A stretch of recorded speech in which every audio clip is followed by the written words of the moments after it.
Coba bayangkan kalau teman-teman menyantap makanan yang dimasak tanpa garam. Beuh, rasanya dijamin hambar dan kurang sedap deh. Yap, cita rasa asin yang pas akan menambah kelezatan masakan. Itu sebabnya garam menjadi salah satu kebutuhan pokok manusia. Selain sebagai penambah rasa, garam juga dikenal dapat menjaga kesehatan tulang karena tingginya mineral pada garam. Tapi teman-teman tahu nggak? Ternyata tidak semua garam berasal dari laut loh. Ada juga garam yang berasal dari sisa-sisa kawah vulkanik.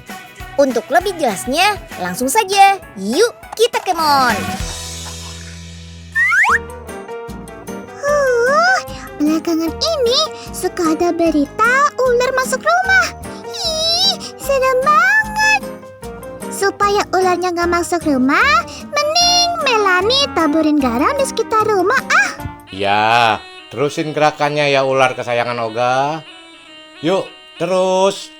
Ya, bagus. Tolong, ada ular. Udah, gak usah panik Nen Melan. Tenang, ularnya aman kok. Udah dilatih biar gak galak. Pak Oga, kenapa sih pakai bawa-bawa ular segala? Namanya juga usaha cari cuan, Neng. Daripada Pak Oga ngutang melulu. Ada-ada aja sih, Pak. Tapi kok ularnya bisa lewat sih? Katanya garam bisa usir ular. Melan kenapa? Ini Nyil, Melanie udah taburin garam di sekitar rumah biar ularnya gak masuk.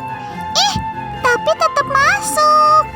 Ya Mel, itu sih cuma mitos. Yang benar tuh harus pakai parfum atau benda dengan bau menyengat lainnya. Haiya, pantesan gak ngefek ya. Di Desa Jono, Kabupaten Grobogan, Jawa Tengah, terdapat sumber air asin yang dimanfaatkan sebagai bahan utama pembuatan garam oleh warga sekitar. Walaupun namanya garam vulkanik, tapi garam ini bukan berasal dari gunung vulkanik ya, melainkan dari kawah vulkanik yang berasal dari dataran rendah. Kawah ini mengeluarkan letupan-letupan kecil dari perut bumi yang masih aktif. Sebenarnya ada dua teori pembentukan untuk sumber garam di sini. Yang pertama, Desa Jono dikelilingi oleh pegunungan kapur bernama Pegunungan Kendeng. Pegunungan Kendeng mengandung banyak mineral, termasuk natrium klorida yang sering disebut sebagai garam dapur. Makanya rasa airnya asin. Air itu mengalir di dalam tanah dan bercampur dengan air resapan hujan hingga akhirnya sampai ke Desa Jono. Nah, teori kedua, air muncul dari dalam tanah. Tanah ini sebenarnya adalah kawah yang sudah melebar. Jadi, ada beberapa titik letupan vulkanik yang bisa dijumpai di Desa Jono. Nah, air asinnya akan ditampung dengan cara dibuatkan sumur seperti ini. Jadi, tidak bakal terbuang sia-sia deh. Sudah deh, saatnya menjemur air asinnya. Air garam ditaruh di bila-bila bambu yang disebut dengan klakah. Para petani garam sengaja menggunakan bambu karena lebih mudah didapatkan dan harganya pun lebih murah daripada material lainnya. Sekarang tinggal dijemur deh. Semua prosesnya dilakukan secara tradisional. Butuh 7-10 hari sampai air garamnya mengkristal, tergantung pada panasnya matahari. Asalkan air asin sudah mengkristal, garam sudah bisa dipanen deh. Mantap! Garam vulkanik ini memiliki keunggulan loh. Walau tidak mengandung iodium, tapi penelitian membuktikan bahwa kandungan mineralnya lebih banyak dibandingkan dengan garam jenis lainnya. Selain itu, karena asal garamnya dari dalam tanah, garam ini tidak mengandung mikropartikel plastik sama sekali. Sedangkan garam laut berpotensi tercemar dengan mikropartikel plastik. Karena di laut banyak sekali sampah plastik yang sulit terurai.